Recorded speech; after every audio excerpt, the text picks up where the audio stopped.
Want to use new fonts in LibreOffice? Adding fonts to your computer makes them available in LibreOffice Writer, Calc, Impress, and other applications that support system fonts.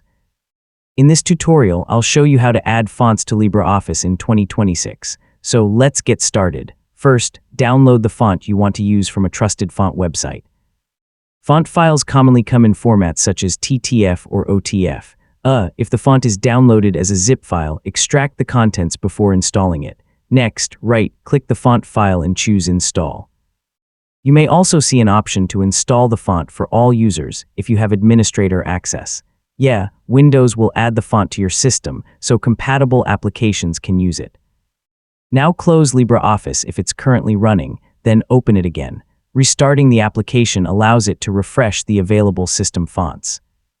If LibreOffice was already open while you installed the font, it may not appear until you restart the application.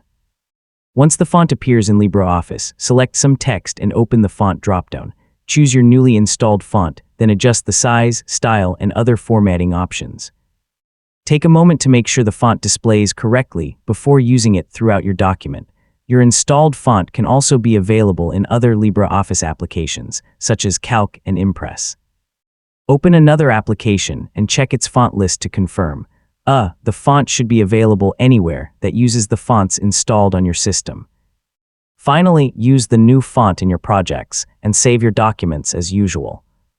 If you're sharing a document with someone else, remember that they may need the same font installed to see it exactly as intended.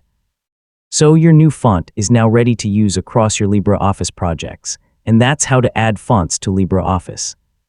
Download a compatible font, install it in Windows, restart LibreOffice, and select the new font from the font menu. Adding custom fonts is a simple way to give your documents and presentations a more personalized look. Thanks for watching, and I'll see you in the next tutorial.